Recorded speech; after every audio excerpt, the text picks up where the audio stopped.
ये अब तक की जितनी पीएसएल हुई है सबसे हल्की तरीन पीएसएल जो है ना ये हुई है।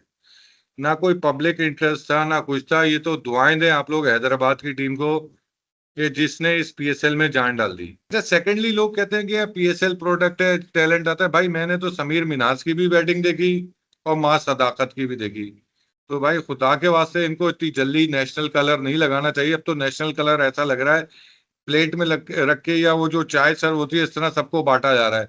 एक तो ये कि ठीक है, आज साइम ने कोशिश की रन करने की, लेकिन वो उस तरह से कैरी फॉरवर्ड जो है वो नहीं कर सका। और जो एक प्रोफेशनल बैट्समैन को करना चाहिए कि जिस वक्त उसे वो शॉट नहीं खेलना चाहिए था वो खेला, और हो सकता है कि हैदराबाद की टीम 150 क्रॉस कर जाती अगर वो स्टे करते उस। मैं पीएसएल के जो 10 टूर्नामेंट हुए उसे तो अभी साइड में कर दो, क्योंकि 11वें का बिल्कुल एक सेपरेट टूर्नामेंट था, जंगी माहौल में हो रहा था, तो उसका कंपेयर हम उससे नहीं कर सकते। मैं सिर्फ ये कहूंगा कि किसी भी टूर्नामेंट की सक्सेस की निशानी ये है कि उसमें उस टूर्नामेंट की बेस्ट टीम टूर्नामेंट जीत जाए। तो इस हवाले से थोड़ा सा मैं आप लोगों से ये इस पॉइंट पर डिसएग्री करूंगा कि देखें, पेशावर ज़ल्मी इस टूर्नामेंट की बेस्ट टीम थी, इसमें कोई डाउट नहीं है। और सबसे ज्यादा मैच उन्होंने जीते और अच्छा परफॉर्म करके उन्होंने मैच जीते, क्रूशल फंसे हुए मैच भी जीते उन्होंने। तो वही डिजर्व करते थे जीतना। दो पिच अच्छी बनाई थी, इवन बाउंस आ रहा था, ना ब्रेक हो रही थी बॉल, कुछ नहीं हो रहा था, सिर्फ प्रेशर में आके आउट हुए। वरना शुरू के 5 ओवर देख के तो लग रहा था ये 200 वाला मैच होगा। अस्सलामुअलैकुम व्यूअर्स, आप देख रहे हैं डायरेक्ट थ्रो। हैदराबाद की टीम जो कि एक अच्छे स्टार्ट के बाद उसको कैरी फॉरवर्ड नहीं कर सकी और एक लो स्कोरिंग गेम और पूरे ओवर्स भी नहीं खेल पाए, लैप्स कर गई पूरी टीम और आखिरी विकेट उनकी 18वें ओवर में गिरी और 130 का हदफ जो है उन्होंने, जो क्योंकि बज़ाहिर एक आसान हदफ पेशावर ज़ल्मी को दिया। पेशावर ज़ल्मी की जब इनिंग्स का आगाज हुआ तो वो भी डगमगाया हुआ था। उनके प्राइम बैट्समैन जिसमें से दो पे बहुत ज्यादा इन्हिसार कर रहे थे, कौशल मेंडिस और बाबर आजम, वो दोनों जल्दी आउट हो गए। ओपनर मोहम्मद हारिस भी जल्दी आउट हो गए, लेकिन उसके बाद एक अच्छी इनिंग्स हमें देखने को मिली एक फॉरेन क्रिकेटर की जानिब से, और बड़ा अच्छा उन्होंने फिनिशिंग टच दिया और मैच जो है वो बिलाखिर जो है वो नाम रहा पेशावर ज़ल्मी के। पीएसएल में बहुत सारे ऐसे कैचिंग पॉइंट्स आए जिसको हम डिस्कस कर सकते हैं, लेकिन ये कि मैं समझता हूँ, ये मेरी अपनी राय, हो सकता है मैं गलत हूँ, कि उस तरीके का फाइनल जो है वो हम नहीं देख सके जो कि होना चाहिए था। यहाँ पे मैं जो है वो हमारे को होस्ट की बात को सेकंड करूंगा, आबिद भाई की, जो कि हमेशा कहते हैं कि थोड़ा सा मैचेस हाई स्कोरिंग होने चाहिए। मेरा जो इनसे थोड़ा इख्तलाफ रहता था वो ये था कि मैचेस कॉम्पिटिटिव और स्पोर्टी हों और जो है वो अच्छे स्पोर्टिंग मैचेस देखने को मिले और बहुत ज्यादा हाई स्कोरिंग, यानी मेरा मकसद बहुत ज्यादा हाई स्कोरिंग से 220 अबव होता है, जो कि पीएसएल का खासा रहा है 170, 180, 160 स्कोर होता है और वो चेज होता है, या उसके एंड पे जो विंडो मैंने बताई हुई थी 150, 160 टू 200 के दरमियान, वो मेरे हिसाब से पीएसएल का खासा था, लेकिन फाइनल उस तरीके का नहीं हुआ और बहुत ज्यादा मैं समझता हूं कि डिसअपॉइंटिंग रहा मेरे नजर में ये फाइनल। जिस तरह का होना चाहिए था उस तरह का नहीं। क्राउड जो है वो इससे बहुत बेहतर मैच जो है वो डिजर्व करते थे। बहरहाल हार्डी की इनिंग्स बहुत अच्छी रही, उसने जबरदस्त 56 नॉट आउट स्कोर किया और बासानी 15.2 ओवर में पेशावर ज़ल्मी ने ये टोटल चेस करके पीएसएल 11 का फाइनल और ट्रॉफी अपने नाम की। तो मैं अब इसके लिए मजीद तबसरा लेना चाहूंगा और कमेंट्स लेना चाहूंगा अपने दोनों को होस्ट जनाब शादाब रजा और आबिद मंसूर से। तो मैं शुरू करूंगा आबिद भाई से। आबिद भाई क्या कहेंगे पीएसएल के बारे में, फाइनल के बारे में? यार पीएसएल 11 जैसा कि अब देख रहे हो खत्म हो गई, अभी खत्म हुई है और पेशावर ज़ल्मी एक और दफा टाइटल जीत गई। बट एक बात कहते हुए मुझे कोई आड़ नहीं है कि ये अब तक की जितनी पीएसएल हुई है सबसे हल्की तरीन पीएसएल जो है ना ये हुई है। ना कोई पब्लिक इंटरेस्ट था ना कुछ था। ये तो दुआएं दें आप लोग हैदराबाद की टीम को कि जिसने इस पीएसएल में जान डाल दी। देखिए ट्रॉफी जो है वो तो पिशावर ज़ल्मी जीत गया, मगर क्रिकेट देखने वाले और क्रिकेटिंग फैंस के दिल जो है ना वो जीते हैं हैदराबाद की टीम ने। जिस तरह वो बॉटम से उठ के आए और फाइनल तक आए ना, वो उनकी टीम की बहुत बड़ा उनका टीम का कंट्रीब्यूशन है। अच्छा, इसमें एक चीज मैं और ऐड करूंगा, इनके जो फास्ट बॉलिंग का इनका वो था, जो कॉम्बिनेशन था वो बड़ा जबरदस्त था। Mohammad Ali throughout the tournament perform करते रहे। हुनैन शाह ने 2-3 मैच जितवाए। फिर आकिफ जावेद है, वो आकिफ जावेद है, जो भी ये नाम उसका मुझसे सही प्रोनाउंस नहीं हो रहा। तो इन तीनों ने मिलके पूरे टूर्नामेंट में 59 विकेटें लिए। तीनों फास्ट बॉलरों ने 59 विकेटें लिए, जो कि हाईएस्ट है इस पीएसएल का। अच्छा, यहाँ फाइनल में थोड़ा सा ही चोक कर गए, वरना तो इनको जिस तरह का स्टार्ट मिला था इन्हें कम से कम भी 180-190 तक जाना चाहिए था, क्योंकि सामने टीम बहुत बड़ी थी। बाबर आजम बहुत बड़ी फॉर्म में था, कुशाल मेंडिस था। ये तो इयान हार्डी ने आज रन कर दिया ना। इयान हार्डी तो पूरे टूर्नामेंट में रन नहीं कर पा रहा था, आज उसने गेंद भी कर दी और आउट भी कर दिए। अच्छा, सेकेंडली लोग कहते हैं कि पीएसएल प्रोडक्ट है, टैलेंट आता है। भाई मैंने तो समीर मिन्हाज की भी बैटिंग देखी और मां सदाकत की भी देखी। तो भाई खुदा के वास्ते इनको इतनी जल्दी नेशनल कलर नहीं लगाना चाहिए। अब तो नेशनल कलर ऐसा लग रहा है प्लेट में रख के, या वो जो चाय सर्व होती है इस तरह सबको बांटा जा रहा है। भाई इन लोगों को कम से कम 2 साल डोमेस्टिक क्रिकेट में रगड़ा खाने दिया जाए, फिर इन्हें पाकिस्तान दिया जाए। समीर मिन्हाज की भी वीकनेसेस सामने आई हैं, हालांकि उसने 1-2 50 किए। अच्छा प्लेयर है, पोटेंशियल है, बट इनको इतनी जल्दी पाकिस्तान नहीं देना चाहिए, ना मां सदाकत को। टैलेंट कोई भी नजर नहीं आया। इतना टैलेंटेड प्लेयर आप कहें कि कोई टैलेंट निकला है पीएसएल से, I am sorry for that.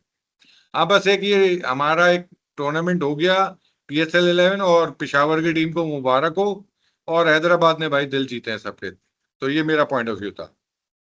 Shadab भाई, इससे पहले मैं आपकी तरफ जाऊं, आप अपना कमेंट देंगे। मैं दो चीजें जो मैंने नोट की, जो इन्होंने बताया वो पॉइंट मिस हो गए थे। एक तो ये कि ठीक है, आज साइम ने कोशिश की रन करने की, लेकिन वो उस तरह से कैरी फॉरवर्ड जो है वो नहीं कर सका। और जो एक प्रोफेशनल बैट्समैन को करना चाहिए कि जिस वक्त उसे वो शॉट नहीं खेलना चाहिए था वो खेला, और हो सकता है कि हैदराबाद की टीम 150 क्रॉस कर जाती अगर वो स्टे करते उस पे। तो वो बहुत रैश शॉट खेल आउट हुआ। एक बात बोलूं मैं शहजी जी, शहजी, मैं पिछले 2-3 पॉडकास्ट में ये कह चुका हूं कि अभी ये बांग्लादेश का इनका टूर है पाकिस्तान का टेस्ट सीरीज के लिए। ठीक है, इयान हार्डी ने 4 आउट किए। जो इम्पैक्ट डाला है ना नाहिद राणा ने बॉलिंग में, उसने पूरी हैदराबाद की टीम को बिठा दिया था। मैं बार बार कहता हूं उसका पेस बहुत अच्छा है, और वो भारी गेंदें करता है। टप्पे उसके इतने भरपूर टप्पे होते हैं। आज मैक्सवेल को विकेट से उतार दिया था और मैक्सवेल पहली गेंद पे आउट हो गया। मैच का सबसे टर्निंग पॉइंट नाहिद राणा था। और अभी पाकिस्तान बांग्लादेश जा रही है। मुझे तो, क्योंकि आज आप देखें साइम अयूब भी आपका टीम में है, मगर नहीं खेल पा रहे थे ये लोग नाहिद राणा को। उसको स्पेशली पिशावर ज़ल्मी ने इस फाइनल के लिए बुलाया बांग्लादेश से, हालांकि उनकी सीरीज चल रही थी, बट नाहिद राणा ने बहुत अच्छी बॉलिंग की। मैच में इम्पैक्ट जो है ना वो नाहिद राणा का था। मैं आबिद भाई, मुझे मेरा ख्याल से उस वक्त रुकना नहीं चाहिए था, क्योंकि आपने मेरी वाली सारी बातें बोल दी जो मैं सेकंड पॉइंट पे आ रहा था। मुझे एक नई चीज उसमें लगी जो मैंने आज ऑब्जर्व की, और मैं आपके पॉइंट्स को देखते हुए इस बॉलर को फॉलो कर रहा था। शादाब भाई की तरफ अभी मैं आता हूँ। ये पॉइंट जरा मुझे थोड़ा सा उसका लगा कि वो under influence of West Indian bowlers है, और स्ट्रक्चर भी वैसा ही लगता है कि हाइट अच्छी है और थोड़ा सा दुबला है, और आर्म्स उसके हेल्दी हैं। और दूसरा ये वो डेक को बड़ा अच्छा मारता है, जो मैंने देखा है। मैंने जो ऑब्जर्व किया डेक को, और जब उसको बैक ऑफ लेंथ बॉल करनी है तो पूरा जान लगा के पटक के करता है। बॉल उसका अच्छा कैरी करता है और उसको फॉलो करता है फिर वो फुलर लेंथ बॉल से। जो मैंने नोट किया है, जो कि बजाहिर एक फास्ट बॉलर का खासा होता है, पेस तो है उसके पास और हाइट भी है। तो मुझे थोड़ा सा, मतलब इसको कोई ये नहीं है कि मैं कोई कंपेयर कर रहा हूं, लेकिन थोड़ा सा वेस्ट इंडियन बॉलर्स की, पुराने बॉलर्स की याद ताजा होती हुई दिखी। शादाब भाई क्या कहेंगे आप? हाँ, तुम लोगों ने बड़ा अच्छा इस चीज को कवर किया, बहुत सारे अच्छे पॉइंट्स भी बताए हैं प्लेयर्स के हवाले से भी। और मैं तो क्रिकेट फैन हूँ बचपन से। तो अगर कोई भी नया खिलाड़ी किसी भी टीम में आ जाए दुनिया की, और वो एफर्ट करे और इम्प्रेस करे, देखने वालों को नजर आए कि ये लड़का कुछ है, तो यह मेरे लिए तो बहुत खुशी की बात होती है। और मेरे लिए क्रिकेट देखने का जज्बा बढ़ता है। मैं पीएसएल के जो 10 टूर्नामेंट हुए उसे तो अभी साइड में करता हूँ, क्योंकि 11वें का बिल्कुल एक सेपरेट टूर्नामेंट था। जंगी माहौल में हो रहा था, तो उसका कंपेयर हम उससे नहीं कर सकते। मैं सिर्फ ये कहूंगा कि किसी भी टूर्नामेंट की सक्सेस की निशानी ये है कि उसमें उस टूर्नामेंट की बेस्ट टीम टूर्नामेंट जीत जाए। तो इस हवाले से थोड़ा सा मैं आप लोगों से ये इस पॉइंट पर डिसएग्री करूंगा कि देखें, पेशावर ज़ल्मी इस टूर्नामेंट की बेस्ट टीम थी, इसमें कोई डाउट नहीं है। और सबसे ज्यादा मैच उन्होंने जीते और अच्छा परफॉर्म करके उन्होंने मैच जीते, क्रूशल फंसे हुए मैच भी जीते उन्होंने। तो वही डिजर्व करते थे जीतना। 2 दिन पहले हम एक जगह बैठे हुए थे जब हैदराबाद जीता था, तो मैंने कहा था कि इस्लामाबाद यूनाइटेड तो शायद टफ टाइम दे भी दे, लेकिन हैदराबाद नहीं दे पाएगा टफ टाइम, क्योंकि जो एक्सपीरियंस और जो फॉर्म पेशावर दरबी के लगी हुई है ना, वो किसी भी टीम की नहीं है पूरे टूर्नामेंट में। और आप देख लो कि हावी होने के बावजूद भी हैदराबाद कुछ नहीं कर सकी। उन्हें सिर्फ एक चांस मिला कि उन्होंने उस्मान को आउट किया और उसके बाद उन्होंने उन्हें मैच में आने ही नहीं दिया हैदराबाद की टीम को, चाहे वो रनआउट होते रहे, घबराहट में जो भी होता रहा। एक बड़ी टीम की निशानी यही है कि उसे सिर्फ एक एक पॉइंट चाहिए होता है मैच में वापस आने का। दूसरी चीज ये है कि यार एक बात मानने की है कि इन हालात में भी हैदराबाद में, सॉरी, लाहौर में जितने ज्यादातर मैचेस हुए उसमें ग्राउंड्समैन को शाबाश देनी चाहिए। वहां ज्यादा अच्छी पिच थी कराची के मुकाबले में, ज्यादा अच्छे प्रोड्यूस हुए, मतलब कासिम, ज्यादा रन वाले मैचेस हुए। सही कहता है आबिद ने, सही कहते हैं कि भाई ज्यादा रन होने चाहिए, पब्लिक देखना सही है। पसंद करती है। अगर आज भी 230 का मैच हो जाता ना, तो ये बहुत ग्रेट फाइनल हो जाता। ठीक है, तो उस हवाले से देखें तो ग्राउंड्समैन ने पिच अच्छी बनाई थी, इवन बाउंस आ रहा था, ना ब्रेक हो रही थी बॉल, कुछ नहीं हो रहा था, सिर्फ प्रेशर में आके आउट हुए। वरना शुरू के 5 ओवर देख के तो लग रहा था ये 200 वाला मैच होगा, सब यही समझ रहे थे। मैं भी देख रहा था मैच, और जितने लोगों से कमेंट पे बात हो रही थी वो कहते यार आज 200 वाला मैच तो है। और फिर यार आजकल की क्रिकेट में ये बात जहन में रखनी चाहिए कि एक क्रिमिनल है कि आप 20 ओवर ना खेले। मतलब इतनी अच्छी विकेट पे आप 20 ओवर नहीं खेल सके। अगर आपने 2 ओवर नहीं खेले ना, तो T20 में आप हर बॉल पे चौका छक्का ध्यान में रखें। कम से कम 30 से 50 रन शॉर्ट थे वो, सारे आउट हो जाने के बाद भी, 5 आउट होने के बाद भी वो 170 तक ले जा सकते थे, लेकिन साइम से ही नहीं खेला गया। शोएब मलिक भी कमेंट्री में कह रहा था साइम को नेचुरल गेम खेलना चाहिए, आखिरी बॉल पे सिंगल ले लो, बीच में तो कुछ करो। वो बीच में भी अपने एक क्रॉस दी लाइन चौक मारने शादाब में लगा हुआ। भाई ऐसे शादाब नहीं मिलेगी बाउंड्रीज। शादाब, ये बड़े और छोटे प्लेयर का फर्क यही आता है कि आप अगर बड़े प्लेयर हैं तो आप इस सिचुएशन से टीम को निकाल के ले जाके उसका स्कोर रिस्पेक्टेबल टोटल। हम्म। आपसे खेला ही नहीं जा रहा था, नाहिद राना आता था आपकी लाइटें बुझी हुई होती थी भाई। मैं आपको मैं मेरा कोई वो नहीं है, मगर नाहिद राना आप देखिएगा आने वाले वक्तों में बहुत बड़ी चीज होगा।